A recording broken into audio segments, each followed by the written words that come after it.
Congratulations, you've now reached your third trimester. So you're heading towards the finish line, but also the start of a really exciting new life. If you've been able to keep up your exercises throughout your pregnancy, congratulations, you're doing really well. It's hard work to keep it up with all the changes that your body is going through and all the different emotions that come with it too. If you haven't been able to keep up with the exercises so far, what we're going to run through today is still going to be helpful for you in allowing you to get movement through your back and just get a little bit of that exercise going. So we're going to run through a few things, but firstly, I just wanted to point out how important it is that your posture is maintained throughout your pregnancy and throughout this last phase, particularly as your weight shift is so much more.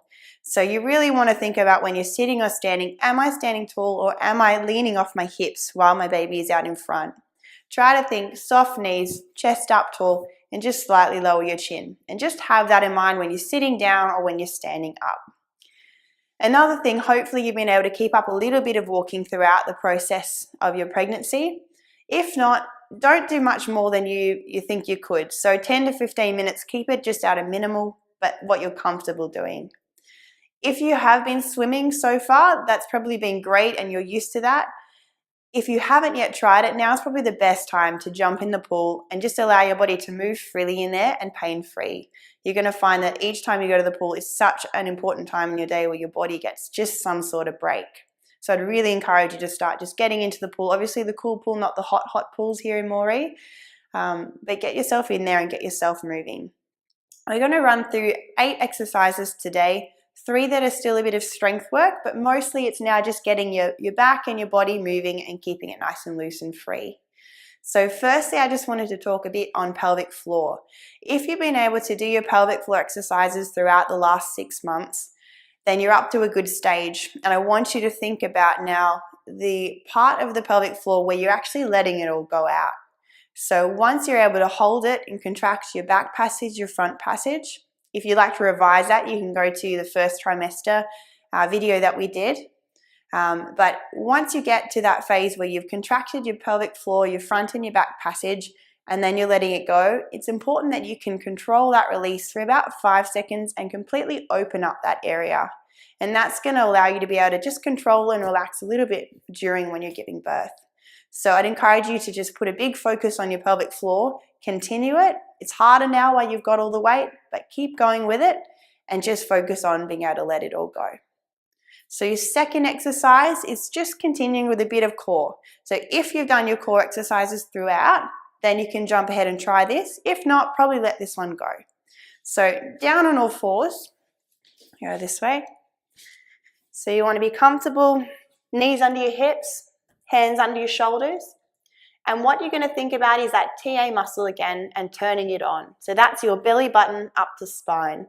So what you can do is just hold this position and just lift belly button to spine only gently, 5 seconds, and then let it go. And you can repeat that 10 times. If you want to take it to the next level, then what you can do is think belly button to spine and then straighten that arm slowly and bring it down. And you will feel that you have to use your core, but it's gentle and it's safe during your pregnancy. So if I show you that again, turn your TA muscle on, think belly button up to spine, and then slowly extend the arm up and then lower it down. And that's for those who want to do a little bit more exercise and keep it going during their third trimester.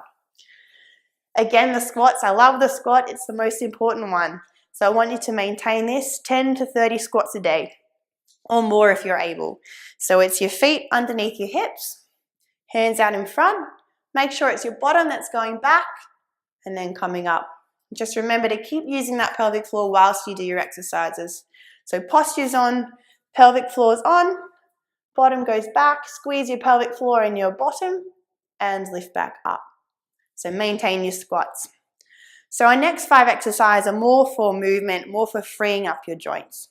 The first one we're going to do is a nice one, again down on the floor. So it's good if you've got carpet, a mat, but you can do it on your bed as well. So on all fours, you're going to have your legs a bit wider, so your hips are now outside. Your knees are outside of your hips, so allow your stomach some room. And what you're going to do is feet together, knees are wide, arms out in front, And you're just going to sit yourself back as comfortably as you can and just enjoy that stretch. It does feel amazing at any point, even now, and it will during your third trimester. From this position, you can sort of creep your body to the left, give yourself a bit of a stretch, and then you can come back to the center, creep to the right, and give yourself a stretch. And you can repeat that as many times as you're enjoying doing it. Another one to keep movement through your spine so that you can still bend and flex. You're going to be on all fours, and you're just simply going to try to lift up and arch your back as much as possible, and then the opposite. You're going to curl and try to lift your bottom up as high as possible, let your stomach come down, and you'll feel that stretch through there. So if we just do that a couple of times as high as you can, and then back down again. Again, 10 or 20 repeats for all these movement exercises is fine. We've done this one in our second trimester. This is where you're getting a bit of rotation in your spine. So you're sitting on your bottom, giving yourself a bit of space. Knees are about 90 degrees. Arms behind you, nice and comfortable. And you're just going to let your body, let your knees rock side to side. Nice and slowly and controlled. And just let your body feel that stretch through the back. You can let your knees drop down further as you get more comfortable with it. And again, 10 or 20 of these. Now, final exercise we're going to do is a really nice one just to let your body relax. It's so important. You've got a lot going on. You still need to give yourself time to relax and let your body just chill and stretch out. So what you can do here is you can use a table or chair, whatever you have, standing in front of it, arms out on the chair, and just walk your feet back till you feel comfortable, and then let your body just relax. Let your baby just hang down, let your shoulders relax, and just feel that stretch through your back. And you can just hold that as you're comfortable or as long as you want, and then just come up forward and walk yourself forward again. So these exercises will again keep you just feeling strong, keep you feeling a bit looser, but I do encourage the walking and the swimming, and be aware of that pelvic floor and allowing it to relax. Enjoy!